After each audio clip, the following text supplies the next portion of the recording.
Assalamualaikum warahmatullahi wabarakatuh. Tetap semangat.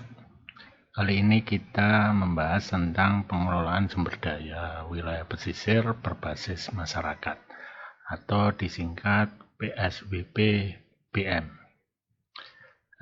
Ini saya ambil dari literatur sebagai berikut: Panduan Pengelolaan Sumber Daya Wilayah Pesisir Berbasis Masyarakat.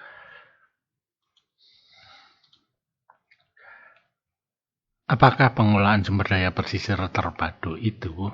Dari pertanyaan ini, pengelolaan sumber daya pesisir terpadu ini diartikan sebagai suatu proses dinamis dan berkelanjutan yang menyatukan pemerintah, masyarakat, ilmu pengetahuan dan pengelolaan, serta kepentingan sektoral dan masyarakat umum dalam menyiapkan dan melaksanakan suatu rencana terpadu untuk perlindungan dan pengembangan sumber daya dan ekosistem pesisir.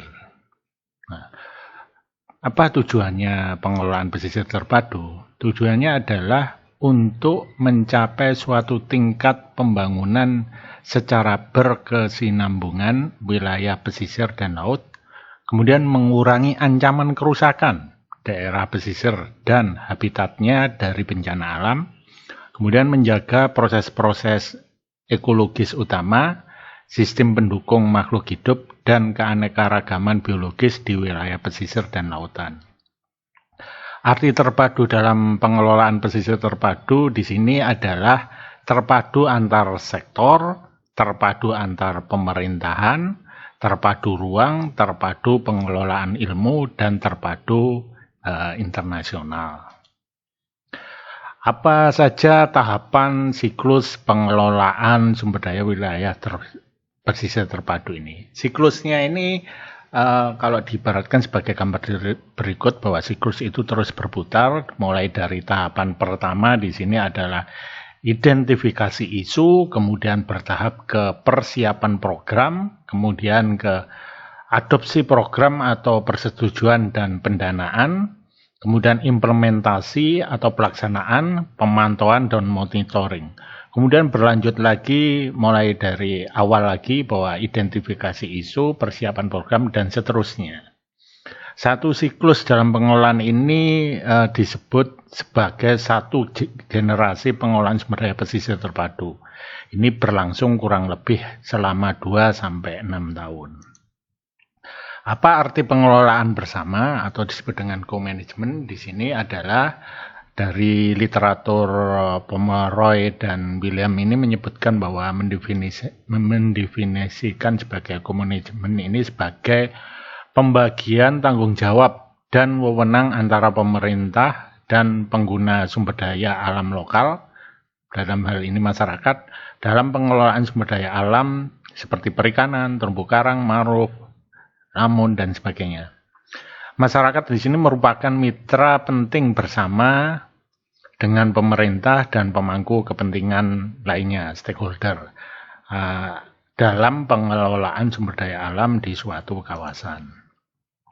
Apa yang dimaksud dengan pengelolaan sumber daya wilayah pesisir berbasis masyarakat atau PSWP-BM di sini adalah sebuah strategi yang komprehensif yang dilakukan untuk menangani isu-isu yang mempengaruhi lingkungan pesisir melalui partisipasi aktif dan nyata dari masyarakat pesisir. Istilah berbasis masyarakat di sini adalah pengguna sumber daya utama, yaitu masyarakat, haruslah menjadi pengelola sumber daya utama. Dia harus sebagai subjek, bukan hanya objek. Kemudian sebagai kegiatan PSWP-BM ini diharapkan akan memulihkan rasa kepemilikan dan tanggung jawab masyarakat atas sumber daya mereka sendiri. Apa makna pengelolaan bersama dalam pengelolaan sumber daya wilayah pesisir berbasis masyarakat? Di sini co-management dalam PSWP-BM di sini adalah suatu bentuk pengelolaan sumber daya wilayah pesisir yang mendasarkan kegiatan pada kerjasama antar masyarakat, pemerintah, yang berorientasi pada optimalisasi pencapaian tujuan organisasi. Co-management bukan hanya dilihat dari hubungan kerja antara pemerintah dan masyarakat, namun lebih luas lagi pada lingkup stakeholder dalam pengelolaan sumber daya wilayah pesisir. Pengelolaan bersama di sini antara pemerintah, masyarakat, dan stakeholder lainnya yang bekerja sama dalam pengelolaan dan masing-masing mempunyai peran dan proses pengelolaan tersebut. Bantuan teknis dan pendanaan dapat ditopang dianggarkan oleh instansi pemerintah, perguruan tinggi, swasta, ataupun lembaga swadaya dan usaha masyarakat atau desa. Sedangkan proses pembuatan, penetapan visi, tujuan, strategi, pelaksanaan, pemantauan, dan evaluasi rencana pengelolaan ditentukan oleh masyarakat sendiri. Apa prinsipnya dasar dari PSBBPM di sini? Pemberdayaan dan pembangunan kapasitas. Kapasitas ini pertama. Ini merupakan pemberdayaan, merupakan pengembangan kemampuan untuk melakukan kontrol pengelolaan terhadap sumber daya dan lembaga demi meningkatkan kesejahteraan dan menjamin pemanfaatan yang berkelanjutan atas sumber daya tempat masyarakat tergantung. Ya, tempat masyarakat bergantung ini maksudnya. Kemudian yang kedua, pengakuan terhadap kearifan dan pengelolaan tradisional. Jadi ada pengakuan kearifan lokal. Di sini mengidentifikasi sistem pengelolaan tradisional yang ada di dalam masyarakat dan sedapat mungkin mengembangkan serta memadukannya ke dalam perencanaan PSBBPM. Kemudian perbaikan hak masyarakat lokal. Ini memperoleh atau memastikan akses dan kontrol pengelolaan oleh masyarakat atas sumber daya yang produktif. Kemudian pembangunan berkelanjutan. Di sini pengembangan dan pemanfaatan sumber daya mempertimbangkan kelestarian sumber daya yang ada. Selanjutnya akuntabel dan transparan. Transparan, demokratis, dapat dipertanggungjawabkan, menjamin kesejahteraan masyarakat serta memelihara kepastian hukum dan dijalankan oleh pemerintah, masyarakat, sektor swasta, serta berbagai pihak lain yang berkepentingan. Kemudian selanjutnya pelestarian lingkungan pesisir. Nah, jadi ini konsepnya harus sebagai pelestarian lingkungan pesisir. Ini difokuskan pada rehabilitasi, perbaikan, dan perlindungan habitat-habitat penting di wilayah pesisir. Kemudian pengembangan mata pencarian. Ini memperkenalkan introduksi mata pencarian yang dapat dilakukan baik di laut maupun di daratan. Kemudian sifat keadilan. Memiliki akses yang sama terhadap kesempatan yang ada untuk pembangunan, perlindungan, dan pengelolaan sumber daya pesisir. Kemudian keterpaduan antar sektor, keterpaduan antar tingkat pemerintah, keterpaduan pengelolaan, dan ilmu pengetahuan dan keterpaduan ruang. Apa makna partisipasi metode partisipatif dalam PSBBPM? Pertama, di sini partisipasi adalah kata kunci dalam pengelolaan berbasis masyarakat. Jadi partisipasi masyarakat. Upaya pelibatan partisipasi dari masyarakat lokal harus dilaksanakan oleh pelaksana program. Jadi masyarakat sebagai subjek, bukan objek itu. Partisipasi yang dimaksud dalam pengelolaan adalah partisipasi dalam setiap tahapannya, mulai dari tahapan pengelolaan, mulai dari identifikasi, persiapan perencanaan, persetujuan rencana, pelaksanaan, hingga pemantauan dan evaluasi. Di sini masyarakat selalu berpartisipasi. Indikator yang umumnya digunakan untuk menilai tingkat keberhasilan partisipasi. Yang pertama, penentuan waktu dan saat partisipasi. Misalnya, kapan partisipasi dilakukan. Kemudian kedua, pihak yang berpartisipasi. Dalam PSBBPM di sini, partisipan lokal mencakup masyarakat setempat, pemerintah, kelompok-kelompok masyarakat, tokoh masyarakat, pengusaha, lembaga pendidikan, lembaga swadaya masyarakat, dan lainnya. Kemudian bentuk-bentuk partisipasi. Kegiatan apa yang melibatkan partisipasi masyarakat dan dalam bentuk apa?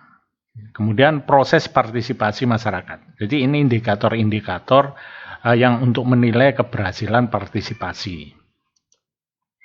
Proses partisipasi masyarakat meliputi pertama identifikasi isu, kemudian menyusun dan meninjau usulan kegiatan dan program.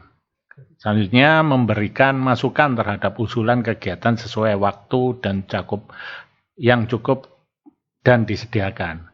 Di sini maksudnya apakah masyarakat memberikan masukan terhadap usulan kegiatan. Nah, kemudian apakah masyarakat menghadiri pertemuan dan konsultasi yang dihasilkan oleh mayoritas masyarakat yang diundang dalam pertemuan dan konsultasi. Kemudian apakah masyarakat memberikan persetujuan dan atau penolakan terhadap usulan kegiatan berdasarkan masukan dari masyarakat, berikut alasannya. Kemudian apakah masyarakat menyusun kegiatan, program, dan rencana pelaksanaan program. Kemudian apakah masyarakat menyetujui dan menolak kegiatan program dan rencana pelaksanaan program. Kemudian yang terakhir, apakah masyarakat turut serta dalam pelaksanaan program sepanjang hal tersebut merupakan kegiatan yang dilaksanakan oleh masyarakat. Ini proses partisipasi masyarakat. Apa hambatan dalam partisipasi? 3 hal utama penghambat partisipasi. Yang pertama politik. Terjadi di beberapa negara yang sentralistik atau rezim yang secara de facto otoriter. Kemudian administratif. Ini terjadi terhadap sistem administrasi yang sangat sentralistik. Kemudian yang ketiga, sosial.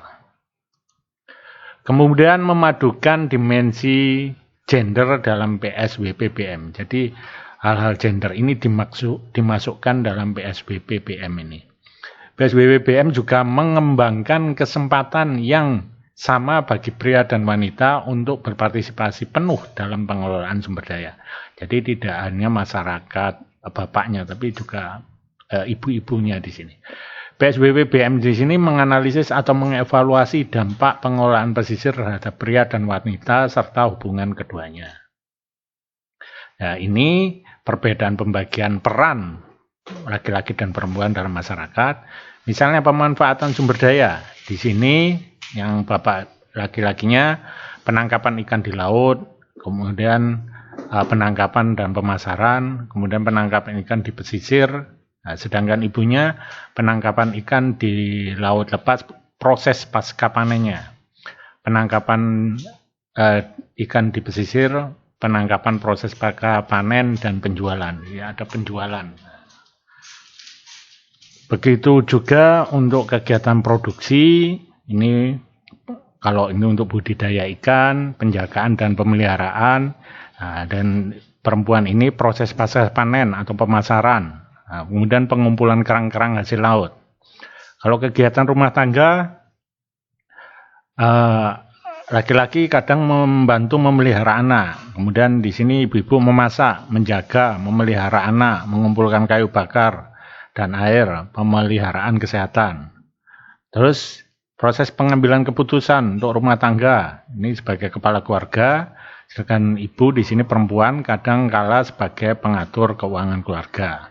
Organisasi kemasyarakatan, kepala atau ketua organisasi dan mendominasi diskusi dan pengambilan keputusan kelompok. Ini sebagai peserta pasif, kadang menjabat sebagai penyimpan uang atau sekretaris.